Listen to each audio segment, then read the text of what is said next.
একটা সমাজ, একটা রাজ্য, একটা সরকার তখনই গতিশীল হতে পারে যখন তার যোগাযোগ ব্যবস্থা আধুনিক, স্বচ্ছন্দ, পরিবেশ বান্ধব এবং সময়ের প্রতিপালন এর মধ্য দিয়ে হতে পারে। এবং এই যোগাযোগ মাধ্যমের যত আপনি বিস্তার ঘটাবেন ততই এই রাজ্যে শিল্প আসবে, বাণিজ্য বাড়বে এবং কর্মসংস্থানের সৃষ্টি হবে। মাননীয় নরেন্দ্র মোদীজির নেতৃত্বে যেভাবে সড়ক বিপ্লব হয়েছে, নীতিন গডকরিজির নেতৃত্বে এই সড়ক বিপ্লবে আমরা যদি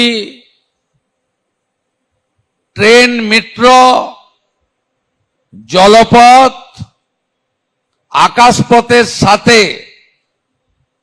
সরকারি গণপরিবহন ব্যবস্থাকেও সঠিক সুন্দর করতে পারি, আমাদের এই রাজ্য দ্রুততার সঙ্গে এগিয়ে যাবে।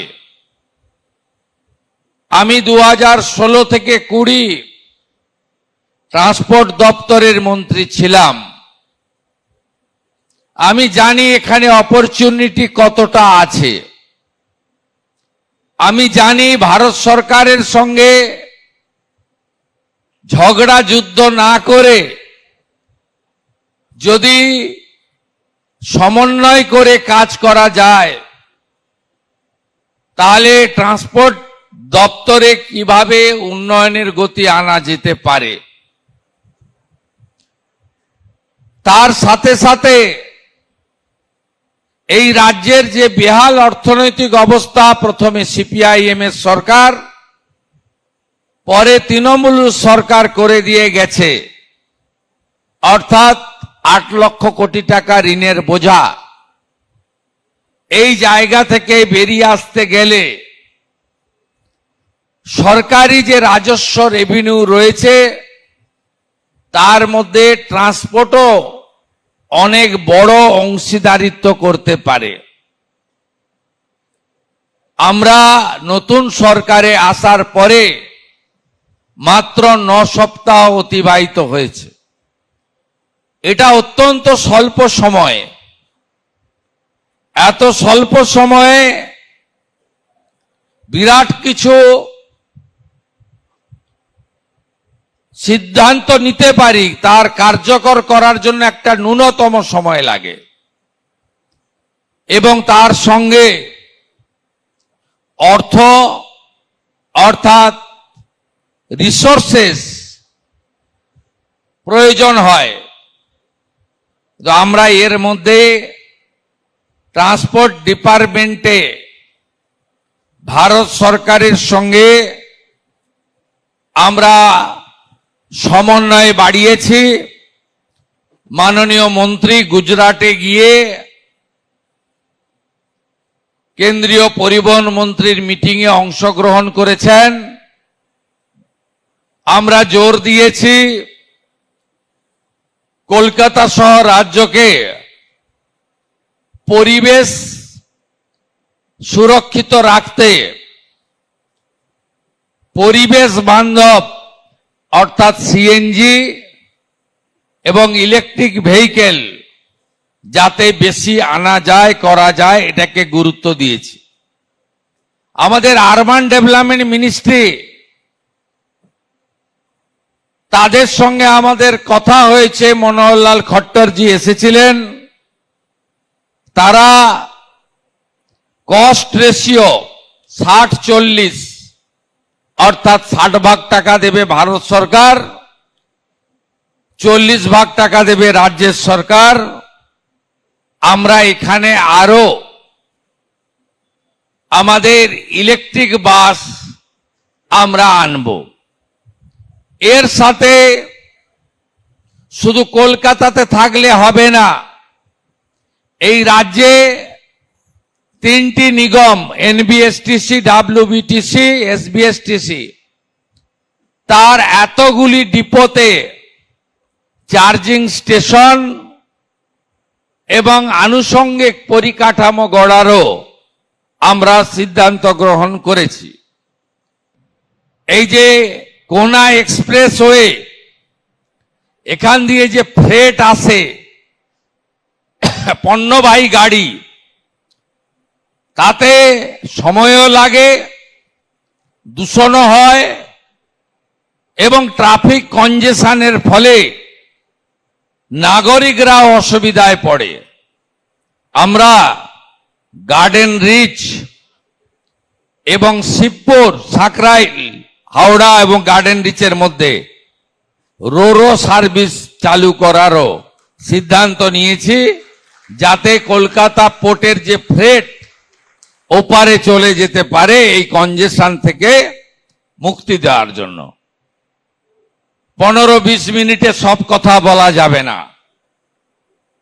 21টা এনডিএ রুল স্টেট যে বিপ্লব করেছে পরিবহন ক্ষেত্রে, দিল্লি যে বিপ্লব করেছে পরিবহন ক্ষেত্রে, কি মেট্রো, কি গণপরিবহন ব্যবস্থা, এক্ষেত্রে আমরাও সেই দিকে অগ্রসর হচ্ছি মাননীয় প্রধানমন্ত্রী নরেন্দ্র মোদীজির আশীর্বাদে। আমরা শুধু গণপরিবহন, মেট্রো, জেটি, রোরো নয়, আমরা আকাশপথকেও গুরুত্ব দিয়েছি। উড়ান কর্মসূচিতে যুক্ত হয়েছি, যেটা আগের সরকার যুক্ত হয়নি, এবং বালুরঘাট, মালদা, পুরুলিয়া, 3টে জায়গায় ডোমেস্টিক এয়ারপোর্ট নির্মাণ সম্পূর্ণ করার জন্য ভারত সরকার আমাদের অর্থ দিতে রাজি হয়েছে। আমরা কল্যাণীতে 2000 একর জমি চিহ্নিত করেছি, নতুন গ্রিন ফিল্ড এয়ারপোর্ট তৈরি হতে চলেছে কল্যাণীতে।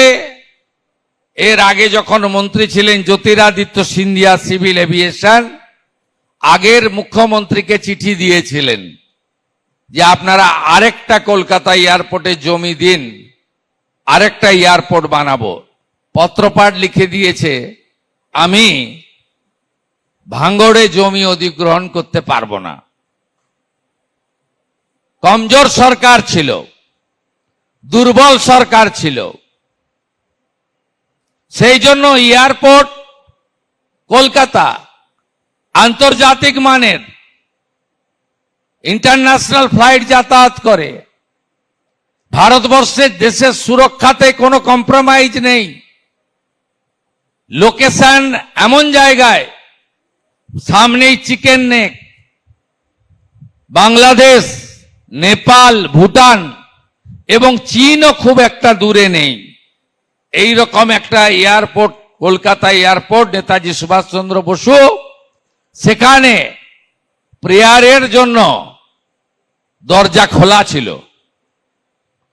এয়ারপোর্টে যারা গেছেন, প্লেন যারা চড়েছেন, সামান্য যদি আপনার কাছে কোনো তরল পদার্থ থাকে, জলের বোতলও আপনাকে নিয়ে যেতে দেওয়া হয় না। একটা ছোট্ট যদি আলপিনো আপনার জামাতে, ব্যাগে থাকে, আপনাকে নিয়ে যেতে দেওয়া হয় না। আর এই রকম একটা ইন্টারন্যাশনাল মানের এয়ারপোর্টে দরজা খুলে রেখে যাতায়াতের সুযোগ দিয়ে কোন জায়গায় নিয়ে গেছিল এরা? ইউরোপের সঙ্গে যত প্লেনের কানেকশন ছিল বিগত মুখ্যমন্ত্রীর সময়, একটার পর একটা রুট বন্ধ হয়েছে। এই মুহূর্তে লন্ডন সহ কোথাও পশ্চিমবঙ্গের কলকাতার সঙ্গে কানেকশন নেই। অর্থাৎ জলপথ, স্থলপথ, রেল, আকাশপথ সর্বত্রই নো ছিল। এবারে ইএস ইএস ইএস হবে। শুধু গণপরিবহন ব্যবস্থা নয়, আমরা দুর্গা শক্তি, নারী শক্তি, দেবী শক্তি তাদেরকে বলেছি সংকল্পপত্রে জিরো ভ্যালু টিকিট আপনাদের দেব। যেমন কথা তেমন কাজ।